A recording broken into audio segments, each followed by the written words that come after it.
jusqu'à ce que la mort vous sépare. Est-ce que cette formule fonctionne avec l'administration fiscale? Peut-elle obtenir le paiement des sommes que vous lui devez après votre mort? C'est la douloureuse expérience qu'a connue Céline, poursuivie par le fisc pour régler les dettes de ses parents. Dans cette vidéo, vous verrez les liens sacrés qui vous lient au fisc et dans quelle mesure la mort est susceptible de vous en séparer. Mais avant ça, on n'oublie pas de s'abonner, d'activer la cloche pour avoir les notifications et d'appuyer sur le pouce bleu. Parce que je pense que je le dis suffisamment souvent pour que vous puissiez désormais le faire. Faites-le vite. Ah, l'amour du fisc, il ne se chante pas, il se subit. Générique.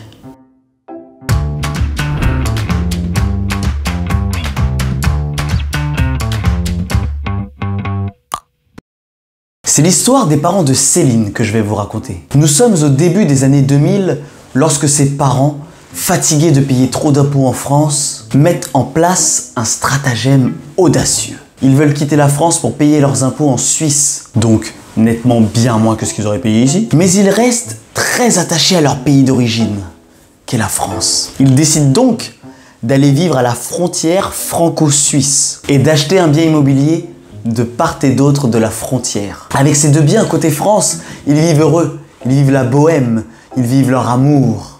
Et côté Suisse, leur maison est en réalité toujours vide. Ce qui est normal puisqu'elle ne sert qu'à domicilier fictivement leur résidence fiscale dans ce pays.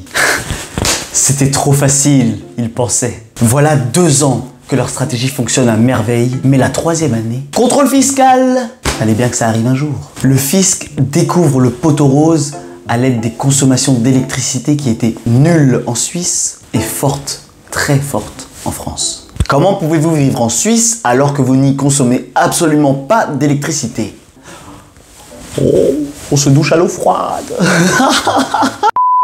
Ils n'ont pas été très malins sur le coup. L'administration a donc calculé leur rappel d'impôt, mais surtout, elle leur a infligé des amendes et des pénalités pour sanctionner leur filouterie. Mais non, non, non! Les parents de Céline ont contesté jusqu'au bout. Ils ont saisi le tribunal, ils sont ensuite allés en appel. Et quelques jours avant, juste avant l'audience, avant que le juge ne se soit prononcé sur le bien fondé de ces amendes et pénalités, un accident de voiture. Et ensemble, ils meurent. Céline, leur fille, est donc triste. Mais elle ne perd pas une seconde.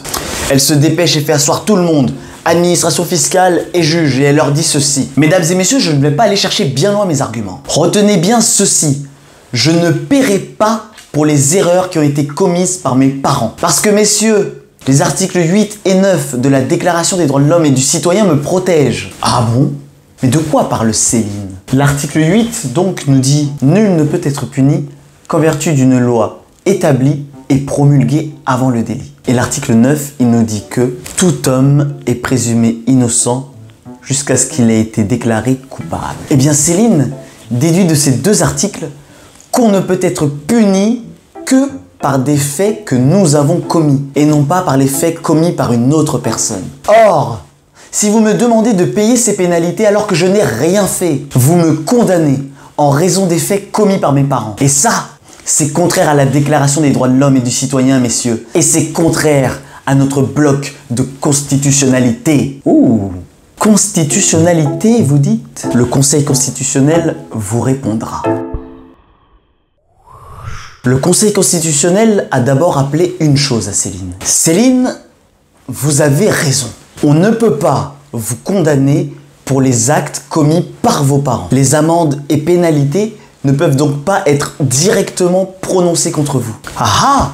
Très bien! Mais en réalité, il a très vite nuancé sa position. Le Conseil a donc ajouté que les amendes et pénalités fiscales sont dues dès lors qu'elles sont prononcées. Dans le cas des parents de Céline, le fisc a prononcé les amendes depuis des années déjà. Elles sont donc dues depuis des années. Simplement, en raison des recours qui avaient été engagés par les parents, elles n'avaient pas encore été payées. Donc, lorsque vos parents sont morts, Céline, ils devaient déjà cet argent au fisc, n'est-ce pas? Il est donc normal que leur dette vis-à-vis du fisc soit payée par les personnes qui héritent de leur patrimoine. Mais enfin, donc, vous, puisque vous êtes l'unique héritière. Parce que Céline, retenez bien une chose, quand on hérite d'un patrimoine, on hérite des biens, mais on hérite aussi des dettes. À entendre le Conseil constitutionnel, Céline n'a donc pas été condamnée en lieu et place de ses parents. Elle doit simplement payer les amendes pour lesquelles ces derniers avaient été condamnés. Nuance. On en déduit donc que la règle est la suivante. Pour savoir si la mort vous affranchit d'une dette vis-à-vis du fisc, vous devez vous demander si l'amende ou la pénalité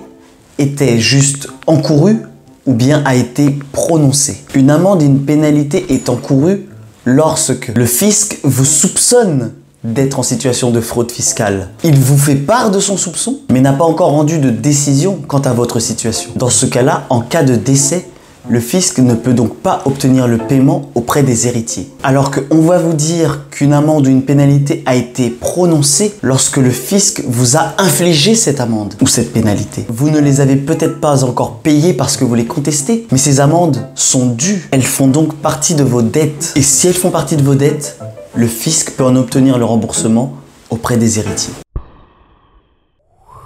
En ne voulant plus payer d'impôts en France, tout en vivant encore dans ce pays, les parents de Céline ont décidé de choisir sans renoncer. Et une telle décision, par son manque de clarté, n'est jamais source de sécurité et n'est surtout pas susceptible, à long terme, d'altérer ce lien sacré qui vous lie au fisc. À bientôt.